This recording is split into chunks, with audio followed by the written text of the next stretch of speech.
Hello everyone. Good morning, good afternoon, good evening, जिस भी वक्त आप मेरा ये वीडियो देख रहे हो।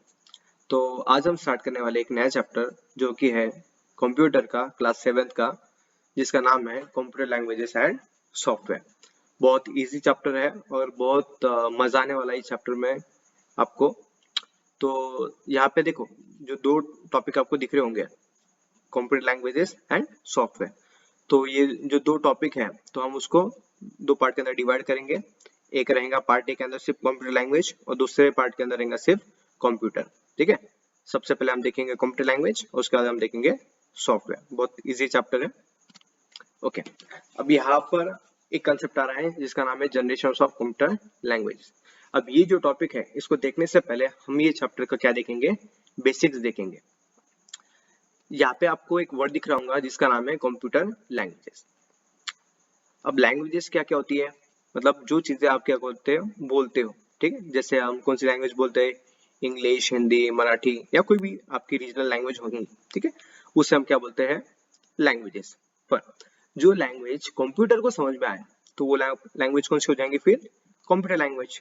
और आने वाले जो टॉपिक्स आएंगे उसके अंदर आपको समझ में आएगा कि कंप्यूटर की कौन सी लैंग्वेज होती है। ठीक है, हम देख रहे हैं topic generation of computer language. अब यहाँ पे कौन सी लैंग्वेज है, जैसे कि first and second generation language, जिसको हम क्या कहते हैं, लो लेवल लैंग्वेज। उसके बाद में है थर्ड जनरेशन लैंग्वेज, जिसको हम कहते हैं हाई लेवल लैंग्वेज। उसके बाद में है फोर्थ जनरेशन लैंग्वेज और फाइनल है फिफ्थ जनरेशन लैंग्वेज, जिसको हम क्या कहते हैं, आर्टिफिशियल इंटेलिजेंस लैंग्वेज। ओके, सबसे पहले हम देखेंगे लो लेवल लैंग्वेज क्या होता है। Lower level languages use binary form zeros and ones or a form very similar to it. अब ये लैंग्वेज जो होती है तो उसके अंदर कौन सा फॉर्म होता है, वो होता है बाइनरी फॉर्म। और बाइनरी फॉर्म क्या होता है, जहाँ पर जीरोस एंड वंस के अंदर ही कोई भी इंस्ट्रक्शन को लिखा जाए। ठीक है, आपको एक इमेज बताता हूँ मैं, वहां से आपको समझ में आ जाएगा। देखो, अब यहाँ पे एक इमेज है, आपके सामने एक पिक्चर है। तो यहाँ पर आपको वहाँ पे बहुत सारे वन, बहुत सारे जीरो वहाँ पे दिख रहे होंगे। अब यहाँ पर जो चीजें हैं, आपको वहाँ पे कुछ भी समझ में आने वाला नहीं क्या उस वन और जीरो के अंदर आखिर लिखा हुआ क्या है। ठीक है, ये चीजें ह्यूमंस को समझ में नहीं आएंगी, हमें समझ में नहीं आएंगी, पर ये चीजें कंप्यूटर को समझ में आएंगी। ठीक है,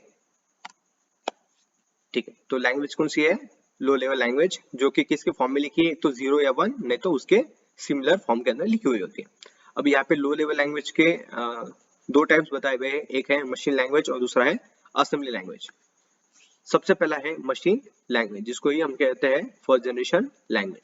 तो ये क्या है, it is the most basic computer language. सबसे बेसिक जो कंप्यूटर लैंग्वेज है वो कौन सी है, मशीन लैंग्वेज या first generation language. Each instruction is written in the forms of zeros and one. तो यहाँ पर जो भी डेटा वहाँ पे, जो भी प्रोग्राम वहाँ पे लिखा होगा, तो वो किसके फॉर्म में होगा, जीरोस एंड वंस के फॉर्म के अंदर, मतलब जैसे आपको फिगर में दिख रहा है वैसे। उसके बाद में दूसरा टाइप क्या है, असेंबली लैंग्वेज या सेकंड जनरेशन लैंग्वेज। इसके पहला जो था वो था मशीन लैंग्वेज, जिसको हमने क्या कहा, फर्स्ट जनरेशन लैंग्वेज। और जो दूसरा टाइप है असेंबली लैंग्वेज, उसको ही हम क्या कहते हैं, second generation language. It uses words based on the English alphabet in place of zeros and ones. Machine language के अंदर जो भी इंस्ट्रक्शन लिखा हुआ था तो वो कौन से फॉर्म में था, बाइनरी फॉर्म, मतलब जीरो एंड वन के फॉर्म के अंदर। पर असेंबली लैंग्वेज के अंदर वो कौन से फॉर्म के अंदर लिखा होता है, वो लिखा होता है इंग्लिश अल्फाबेट्स के अंदर, ना कि जीरो एंड वन के फॉर्म के अंदर। Each computer has its own assembly language depending on its hardware. अब ये पॉइंट आपको तभी समझ में आएगा जब हम थर्ड पॉइंट को समझ लेंगे। That is why an assembly language written for one type of computer will not run on another type of computer. इसका मतलब देखो क्या है, फॉर एग्जाम्पल आपके पास में एक हार्डवेयर है, यानी एक सिंगल डिवाइस है। तो वहां पर आपने कुछ लैंग्वेज लिखी हुई होंगी, ठीक है, कुछ प्रोग्राम वहां पे लिखा होगा। तो अगर उस डिवाइस के अंदर वो लैंग्वेज आपको शो हो रही है, तो यहाँ पर फर्क कितना ही रहेगा कि वो दूसरे अगर डिवाइस के अंदर आप वही लैंग्वेज को देखने की कोशिश करोगे तो वहां पे वो लैंग्वेज आपको शो होंगी नहीं, वहां पे वो लैंग्वेज रन होने वाली नहीं है। तो यही होता है डिफरेंस असेंबली लैंग्वेज के अंदर, जो आपको थर्ड पॉइंट में पे बताया है। उसके बाद में है हाई लेवल लैंग्वेज, जिसको हम क्या कहते हैं, third generation language. This languages are closer to human languages. अब ये जो लैंग्वेज है, जैसे कि हाई लेवल लैंग्वेज, और जैसे आपको नीचे एग्जांपल भी दिख रहे होंगे, सी, सी प्लस। अब जो जानते हैं कि क्या होता है सी और सी प्लस प्लस के अंदर, वैसे फ्यूचर में तो हम देखने ही वाले हैं कि क्या क्या होता है वो चीजों के अंदर, बट यहाँ पे आपको कुछ हिंट लग रहा होगा, ठीक है। सी और सी प्लस प्लस के अंदर आपने देखा होगा वहाँ पे जो चीजें हैं वो 0 एंड 1 की फॉर्म में नहीं है, तो ऐसे फॉर्म के अंदर है जो ह्यूमंस को यानी हमें वो इजीली समझ में आए, ठीक है। तो ऐसी जो लैंग्वेज होती है वो होती है high generation language. They are easy to read and right.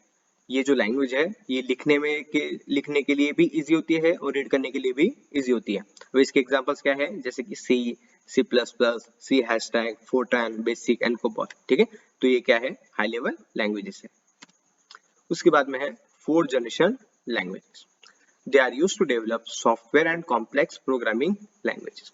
अब फोर्थ जनरेशन लैंग्वेज का इस्तेमाल क्यों होता है, जो कुछ सॉफ्टवेयर है, ठीक है, जैसे कि विंडोज का सॉफ्टवेयर है, iOS का सॉफ्टवेयर है, तो ऐसे बहुत सारे सॉफ्टवेयर है। तो अगर आपको ऐसे सॉफ्टवेयर को डेवलप करना है तो वहां पे आपको कौन सी लैंग्वेज का इस्तेमाल करना पड़ता है, वहां पे आपको फोर्थ जनरेशन लैंग्वेज का इस्तेमाल करना पड़ता है। और it is an complex programming language. तो यहाँ पर जो मटेरियल हम वहाँ पे प्रोग्राम पे टाइप करते हैं ना, तो वो बहुत कॉम्प्लेक्स होता है, बहुत सारी चीजें उसके अंदर ऐड होती है, और अगर हम वो समझने के लिए अगर बैठे हम तो हमको वो इजीली नहीं समझ में आता है, क्योंकि इतनी सारी चीजें हैं वो पॉसिबल नहीं होती समझने के लिए, ठीक है। तो ये जो कॉम्प्लेक्स मटेरियल रहता है वो किस में होता है, फोर्थ जनरेशन लैंग्वेज के अंदर होते हैं।